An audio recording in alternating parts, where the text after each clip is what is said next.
하나님께서 오늘 우리에게 주시는 말씀은 신약성경 마태복음 25장 14절로 19절, 24절로 30절 말씀입니다. 마태복음 25장 14절로 19절과 24절로 30절 말씀입니다. 이 계시의 말씀을 봉독할 때 다 함께 살아계신 하나님의 음성을 들으실 수 있기를 바랍니다. 또 어떤 사람이 타국에 갈 때 그 종들을 불러 자기 소유를 맡김과 같으니 각각 그 재능대로 한 사람에게는 금 5달란트를, 한 사람에게는 2달란트를, 한 사람에게는 1달란트를 주고 떠났더니 5달란트 받은 자는 바로 가서 그곳으로 장사하여 또 5달란트를 남기고 2달란트 받은 자도 그같이 하여 또 2달란트를 남겼으되 1달란트 받은 자는 가서 땅을 파고 그 주인의 돈을 감추어 두었더니 오랜 후에 그 종들의 주인이 돌아와 그들과 결산할세. 1달란트 받았던 자는 와서 이르되 주인이여 당신은 굳은 사람이라 심지 않은 데서 거두고 해치지 않은 데서 모으는 줄을 내가 알았으므로 두려워하여 나가서 당신의 달란트를 땅에 감추어 두었었나이다.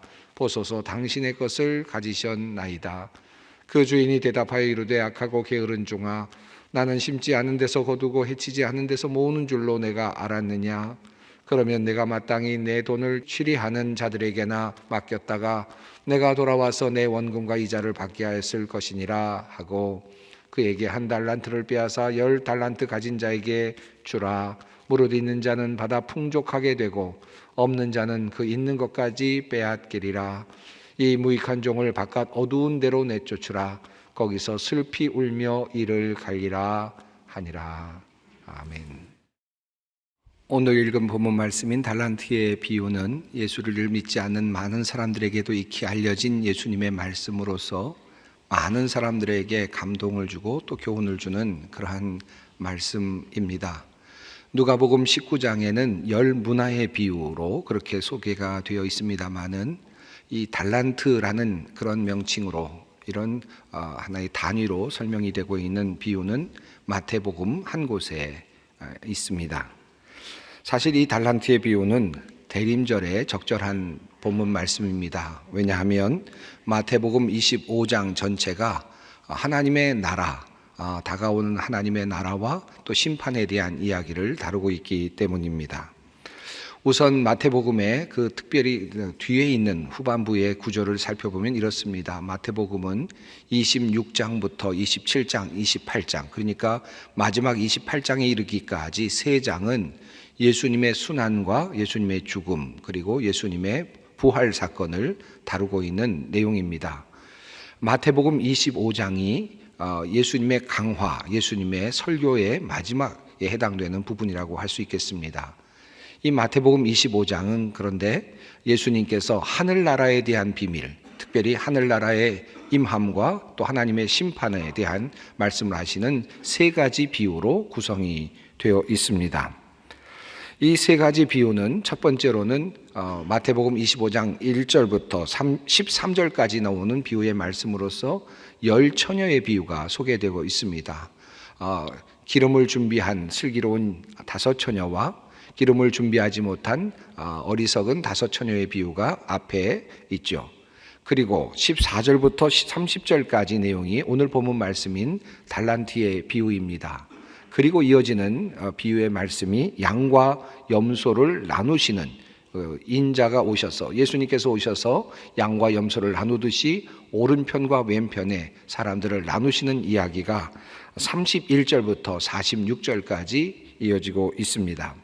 이 3가지 비유는 예수님께서 마지막에 오셔서 어떻게 할 것인지에 대한 내용을 우리에게 알려주는 매우 중요한 단서로서 예수님께서 마지막에 집중적으로 말씀하신 그런 내용으로 되어 있습니다.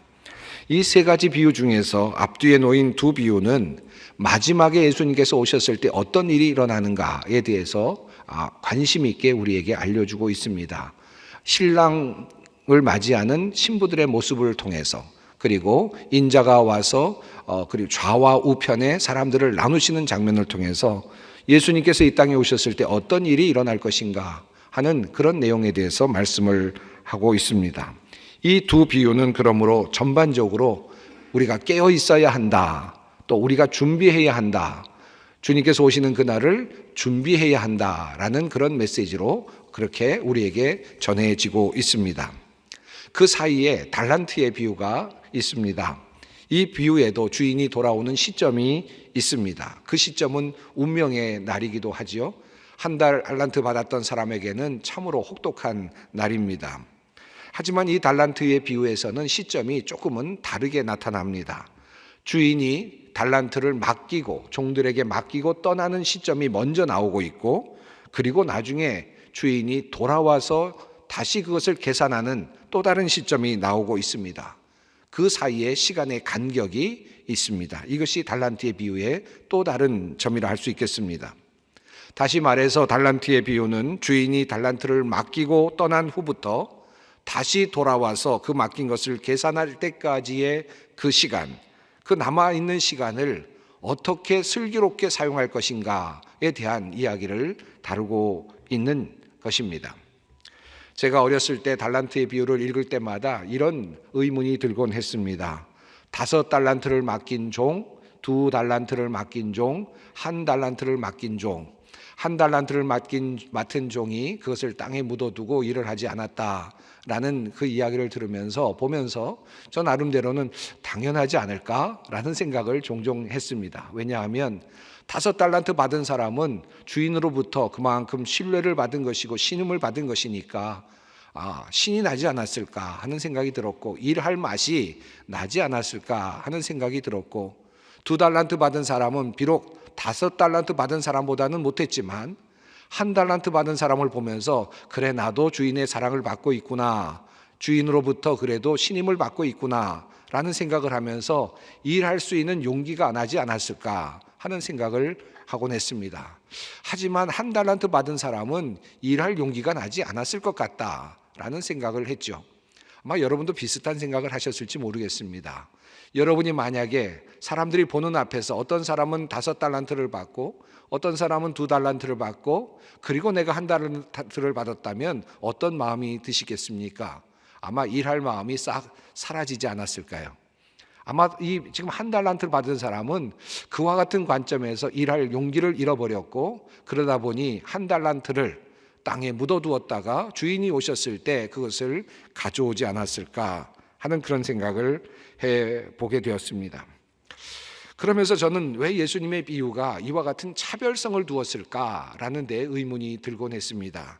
그저 똑같이 나누어 주셨는데 어떤 사람은 일을 하고 어떤 사람은 일을 하지 않았다라고 하셨으면 훨씬 더 좋았을 것 같은데, 왜 어떤 사람에게는 5달란트를 주고 어떤 사람에게는 2달란트를 주고 어떤 사람에게는 1달란트를 주면서 차별을 하셨을까 하는 생각을 하곤 했습니다. 하지만 그러나 제가 달란트의 비유를 계속해서 읽어가면서 또 묵상해가면서 사실 이 달란트의 비유가 주는 착시가 있다는 사실을 알게 되었습니다. 사실 이 달란트의 비유가 우리에게 주는 것은 5 또는 2 또는 하나라고 하는 차별성에 있지 않습니다. 차별성에 눈길을 두게 된다면 우리는 자칫 이 비유가 우리에게 말하고 있는 매우 중요한 의미를 잃어버릴 수 있고 놓칠 수가 있습니다. 우리 모두 달란트의 차이는 있겠지만 그러나 그들이 공평하게 받은 것이 있었습니다.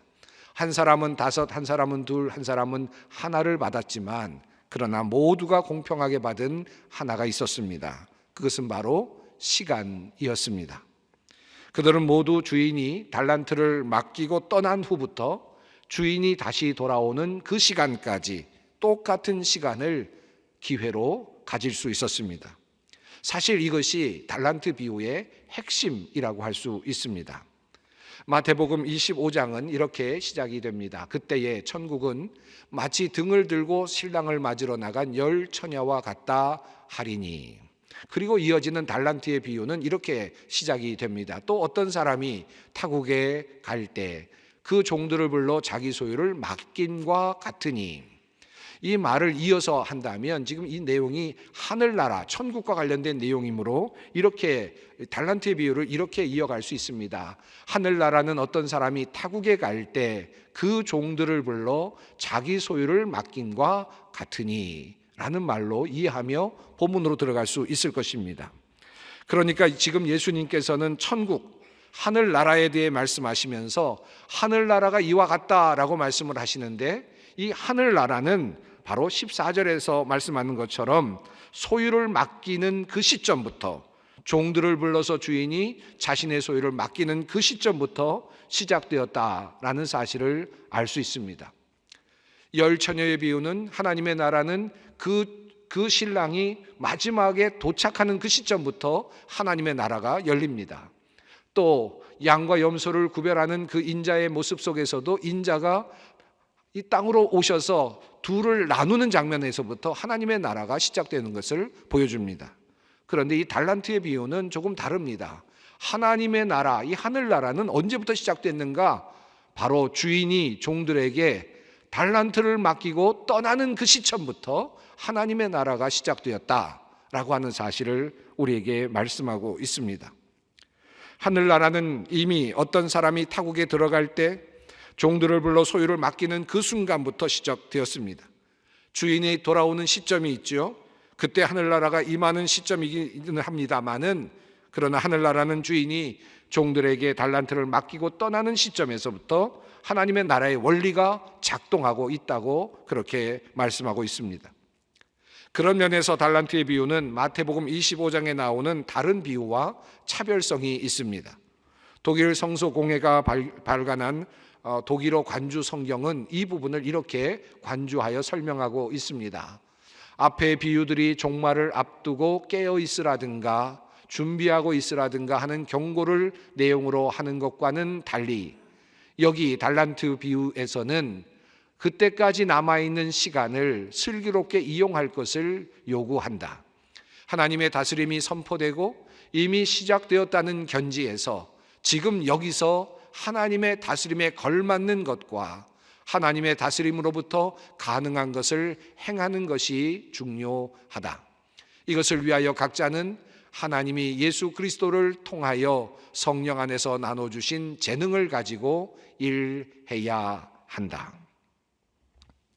그렇습니다. 달란트의 비유에서 우리가 가장 중요하게 보아야 할 부분은 바로 시간입니다. 하나님께서 우리들에게 시간을 공평하게 주셨습니다. 물론 여기에는 인간의 현실이 고려되어 있습니다. 어떤 사람에게는 5달란트를 주셨고, 어떤 사람에게는 2달란트를 주셨고, 어떤 사람에게는 1달란트의 재능을 주셨습니다. 사실 이것은 어떤 하나님의 특별한 차별이라기보다는 하나님께서 인간을 창조하신 인간의 모습, 현실이라고 할 수 있습니다. 우리 모두의 건강이 다르죠. 우리의 키도 다릅니다. 체격도 다릅니다. 우리의 태어난 환경이 다르고 또 우리의 태어난 나라가 다르고 지방이 다릅니다. 우리는 모두 동일한 조건 아래에서 태어나지 않았습니다. 이것이 인간의 사실상의 현실입니다. 이 현실을 반영하고 있으면서, 그리고 우리에게 모든 동일한 시간이 주어졌다는 사실을 알려주고 있는 비유가 바로 달란트의 비유라고 할 수 있습니다. 5달란트를 받은 사람이 있고, 2달란트를 받은 사람이 있고, 그리고 1달란트를 받은 사람이 있습니다. 그러므로 독일어 성경은 이어서 이렇게 이 부분을 주석합니다. 그러나 타고난 재능이 적다고 핑계를 대거나 재능이 부족하다고 불평하면서 결국 아무 일도 하지 않거나 아무런 모험도 하지 않거나 아마도 또한 손가락 하나도 더럽히지 않을 요량으로 진력하기를 거부하는 사람은 비참한 운명에 처해질 것이다. 이 달란트의 비유를 이렇게 해석하고 있습니다. 시간의 관점에서 보지 않고 공평하게 주신 기회의 관점에서 보지 않고 주인이 남겨진 달란트의 크기에 연연하며 이 비유를 보게 되면 그것은 제대로 이 비유를 보는 것이 아닙니다. 하나님께서 주신 그 달란트의 크기를 바라보면서 그것에 연연하면서 그것을 바라보고 다른 사람들이 크게 가진 것을 보면서 불평하는 것은 진정 지혜로운 사람이 아닙니다. 여기에 달란트 비유의 첫 번째 오해가 있습니다. 그것은 바로 내가 적게 받았으니 불공평하다라고 하는 생각입니다. 하나님이 나를 사랑하지 않는 것 같다라고 하는 생각일 수 있습니다. 남들이 가진 달란트의 크기에 모두 관심을 집중하며 그것에 탐닉하며 그렇게 불평하며 그렇게 살아가는 자세입니다. 사실 우리는 모두 다른 환경 속에 살아갑니다. 어떤 사람은 재물이 많고, 어떤 사람은 권력이 있고, 어떤 사람은 여성이며, 어떤 사람은 젊은이입니다. 어떤 사람은 나이가 많습니다. 남의 것을 보면서 부족하다거나 불평할 필요가 없습니다. 사람을 하나님께서는 다양하게 만드셨고, 그리고 다양한 모습으로 살아가도록 하셨습니다. 각자에게 또한 각자의 달란트를, 필요한 달란트를 허락해 주셨습니다. 그 달란트는 모두가 다 하나님의 선물이요, 하나님께서 우리에게 맡겨주신 것입니다. 한 달란트 받은 사람조차도 그 한 달란트를 자기 자신이 만들어 얻은 것이 아니었습니다. 하나님께서는 한 달란트를 선물로 주셨고, 어떤 사람에게는 2달란트를 선물로 주셨고, 어떤 사람에게는 5달란트를 선물로 주셨습니다. 모두가 다 하나님의 선물이요, 하나님의 은혜입니다. 얼마나 받았는가 하는 것은 우리의 영역이 아닙니다. 하나님의 영역입니다. 얼마나 주셨는가 하는 것은 하나님의 뜻입니다. 우리의 영역이 있습니다. 그것은 동일하게 우리 안에 작동하고 있는 시간일 뿐입니다. 함께 우리는 같은 시간을 누리고 있고, 함께 같은 시간을 살아가고 있습니다. 공평한 것은 시간입니다. 작으면 작은 대로, 크면 큰 대로 하나님께서 나에게 주신 그것을 가지고 일할 시간이 우리에게 주어진 것입니다. 주인이 오셔서 모든 것을 다 놓고 계산하실 그 날까지 우리에게는 시간이라고 하는 선물이 공평하게 주어져 있습니다. 올 한 해도 하나님께서 우리에게 주신 선물입니다. 무엇보다도 하나님께서는 우리에게 2022년이라고 하는 새해, 그리고 새 시간을 우리에게 선물로 주셨습니다. 우리 모두가 다 함께 지금 그 시간을 누리고 있고 살아가고 있습니다. 그런데 이 한 달란트 받은 사람은 바로 이 시간의 의미를 알지 못했습니다. 그것을 받은 이후에 그것을 땅에 묻어두었습니다. 그리고 땅에 묻어두었기에 그 이후에 이 달란트에서는 그 시간과 어떤 작용도, 어떤 작동도 일어날 수 없는 상황이 되었습니다. 아무런 일도 일어나지 않았던 것입니다. 그가 달란트를 땅에 묻었다라고 하는 말은 그가 이제부터, 그 이후부터 모든 시간을 다 버렸다는 말과 똑같습니다. 모든 기회를 다 낭비했다는 말과 같은 말이 됩니다. 그러므로 주인은 한 달란트 받은 사람을 만난 다음에 그에게 이렇게 말하지 않습니까?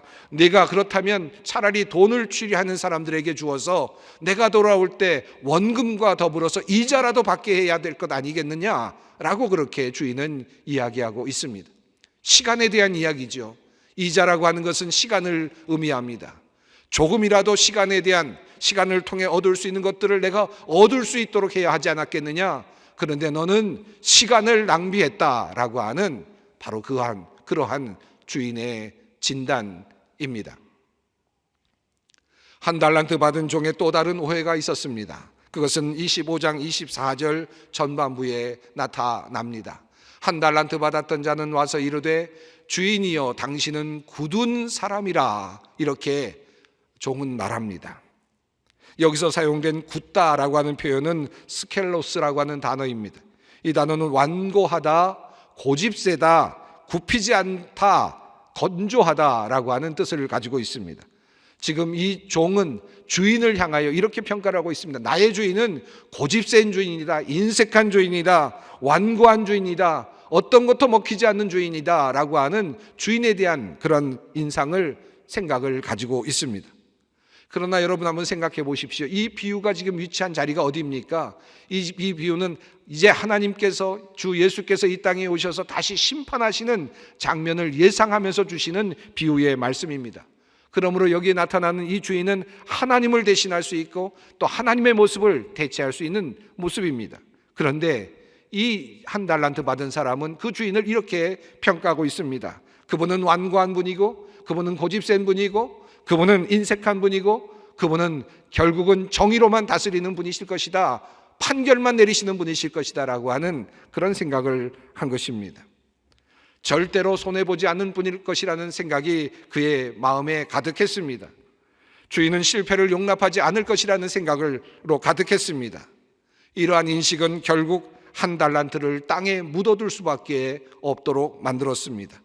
완고한 주인인데 혹시나 일을 벌렸다가 손해를 보면 더 큰 일을 당하겠구나 하는 마음이 있었겠죠. 손해볼 것을 걱정하여 더 이상 무엇을 하는 것보다 차라리 1달란트 그 자체만이라도 그대로 두었다가 드리는 것이 좋겠다라고 하는 생각을 했을 것입니다. 25절 말씀을 보면 그가 두려워하였다라고 표현되어 있습니다. 1달란트를 감춘 행위는 주인을 두려워하였기 때문이었습니다. 잃어버릴까 걱정하고 주인으로부터 또 다른 어떤 이야기를 들을까, 또 다른 그런 비판을 받을까 두려워했던 것입니다. 결과적으로는 본전을 건졌으니 이익을 내지는 못하였더라도 중간은 한 것이 아니었겠습니까? 아마도 1달란트 받은 사람은 주인에게 그것을 내어놓으면서 그래도 괜찮다, 잃어버리진 않았으니 라는 이야기를 듣지 않을까 생각했을지도 모르겠습니다. 그러나 주인의 생각은 다릅니다. 주인의 생각은 사실은 그들에게, 종들에게 그것을 맡겼던 이유는 무엇인가 재물의 가치를 높이기 위함이었다기보다는, 이윤을 창출하기 위함이었다기보다는 그들에게, 그 종들에게 주인의 일에 동참할 수 있는 기회를 주고자 함이었기 때문입니다. 만약에 그렇지 않았다면 주인은 이자를 주는 사람들에게 그것을 맡겼거나 또 다른 어떤 더 많은 돈을 창출할 수 있는 어떤 사람들에게 그것을 맡기지 않았겠습니까? 그런데 주인은 떠나면서 종들에게, 한 사람 한 사람에게 나름대로의 재능에 맞는 재물들을 맡겼습니다. 그리고 그 주인은 그 종들이 자신의 삶을 통해서 주인의 일에 동참하기를 원했습니다. 주인의 일에 함께하기를 원했고 주인의 동업자가 되기를 원했습니다. 주인이 돌아왔을 때 그들이 남긴 것을 보면서 함께 즐거워하기를 원했고 함께 또 잔치에 들어가기를 원했던 것입니다. 그러나 이 1달란트 받은 종은 그러한 주인의 모든 뜻을 다 이해하지 못했습니다. 그런 의미에서 그는 악하고 게으른 종입니다. 주인이 자신에게 맡긴 일을 하지 않았기 때문입니다. 주인은 종에게 자신의 달란트를 맡김으로 주인의 일에 참여하도록 했지만, 공헌할 수 있는 기회를 주었지만, 주인의 사업에 동참하는 동업자가 되는 기회를 주었지만, 그러나 그 명예롭고 귀한 기회를 1달란트 받은 종은 그만 날려버리고 말았던 것입니다. 세 번째 달란트 받은 종의 오해는 이것입니다. 1달란트 받았던 자는 와서 이르되 주인이여 당신은 굳은 사람이라 심지 않은 데서 거두고 해치지 않은 데서 모으는 줄을 내가 알았으므로. 여기에서 매우 중요한 한 단서가 나옵니다. 1달란트 받은 종은 이렇게 말합니다. 당신은 심지 않은 데서 거두시는 분이십니다. 해치지 않은 데서 모으시는 분이십니다. 이 말의 뜻은 어떤 뜻이겠습니까? 그만큼 인색합니다라는 뜻일 수도 있겠죠. 또 한편으로는 그만큼 풍족한다라는 의미도 되겠습니다. 아마도 이 비유의 흐름으로 본다면 어쩌면 이 종은 주인의 풍족함 때문에 자기 자신이 특별히 할 일이 없다고 생각했을지도 모르겠습니다. 그것이 어떤 뜻일지라도 그는 크게 잘못 생각하고 있었습니다. 심지 않은 데서 거두는 분이 주인이다 라는 생각이 바로 그러한 것입니다. 우리는 인생을 살면서 일확천금을 꿈꿀 때도 있고 또 일하지 않고 버는 법을 알고 싶을 때도 있죠. 심지어 많이 거두는 법을 생각하고 또 찾을 때가 있습니다. 때로는 일시적으로나마 그런 사람들을 볼 때도 있습니다. 이러한 관점은 전능하신 하나님의 일을 할 때 더더욱 두드러질 때가 있습니다. 전능하신 하나님이시니까 심지 않아도 거두게 하시겠지. 과정을 거치지 않아도 하나님께서는 나를 불쌍히 여기시기만 한다면 모든 것을 주시겠지라고 하는 생각이 그렇습니다. 그러나 달란트의 비유가 우리에게 알려주는 중요한 교훈은 정반대에 놓여 있습니다. 우리가 하나님의 나라를 세우려고 할 때에, 우리가 우리에게 주신 달란트를 가지고 이윤을 얻고자 할 때에 우리는 반드시 심어야 하고 가꾸어야 하고 그리고 노력해야 한다는 사실입니다. 전능하신 하나님이시니까 과정이 없어도 씨를 뿌리지 않아도 하나님은 하실 것이다 라는 관점은 때로는 큰 믿음인 것처럼 보이지만 실제로 주인의 큰 진노를 살 수 있는 그러한 삶의 태도라는 사실입니다. 이것을 깨닫는 것이 중요합니다. 1달란트 받은 종의 오해는 하나님은 무엇이든지 할 수 있을 것이라는 믿음같이 보이지만 그래서 나는 아무것도 하지 않아도 된다는 그런 생각이었을 것이지만, 하지만 그것은 주인의 큰 진노를 사기에 마땅했습니다. 정리해 봅니다. 달란트의 크기를 보느라 하나님께서 나에게 주신 시간을 놓치지 마십시다. 고집세고 굳은 분으로 하나님을 생각하지 말고 유연하고 늘 창조적이며 창의적인 하나님과 함께 하는 사역을 한번 생각해 보십시오. 하나님은 고착되고 완고하신 분이 아니시라 우리의 창조적인 작업에 동참하시고 날마다 새롭게 우리의 사업을 이끌어 주시고 만들어 가시는 분이십니다. 그것을 알고 주님의 일에 동참하는 것이 중요합니다. 세 번째로, 이 세상의 원리뿐 아니라 하늘나라의 원리는 심는 자가 거둔다는 사실을 기억해야 합니다. 하나님은 심지 않고 거두시는 분이 아닙니다. 이른 봄에 눈물을 흘리며 씨를 뿌리는 자가 가을에 풍성한 열매를 거두게 되는 것입니다. 이 법은 영원한 법이며 하나님의 큰 뜻을 담고 있는 법입니다. 선을 심는 자는 선을 거둘 것입니다. 하나님의 나라를 심는 자는 하나님의 나라를 보게 될 것입니다. 눈물로 씨를 뿌리는 자는 가을의 기쁨으로 거두게 될 것입니다. 무엇을 심든지 그대로 거두게 될 것입니다. 우리는 이제 가을이 되면 거두게 될 것입니다. 거두게 되는 그 가을의 기쁨으로 노래하기 위해서는 이 봄에, 그리고 오늘부터 우리는 심어 가야 합니다. 하나님의 나라를 심고 하나님의 의를 심고 하나님의 아름다움을 심어가는 우리 모두가 되기를 바랍니다. 루터가 말하였고 스피노자가 인용하였던 그 글귀, 나는 내일 인생의 마지막이 올지라도 나는 사과나무를 심겠다, 이러한 삶의 자세로 끝까지 하나님의 나라를 심어가는 우리 모두가 되기를 바랍니다. 기도하겠습니다. 거룩하신 하나님, 우리에게 2022년을 허락하시고 새 시간을 주셨으니 감사합니다. 내가 얼마나 큰 것을 가지고 있는지 그것을 보며 불평하거나 자만하지 않게 하시고, 하나님께서 동일하게 주신 시간의 선물을 귀하게 여기며 그 시간 안에 귀한 일들을 채워가게 하옵소서. 늘 새로운 창조를 하시는 하나님의 모습을 닮아가게 하옵소서. 어떤 것에 갇혀서 벗어나오지 못하는 완고함이 우리에게서 사라지게 하옵소서. 주님께서 주신 이 귀한 시간에 날마다 씨를 뿌리게 하시고 밭을 거두게 하옵소서. 우리 주 예수 그리스도의 이름으로 기도드리옵나이다. 아멘.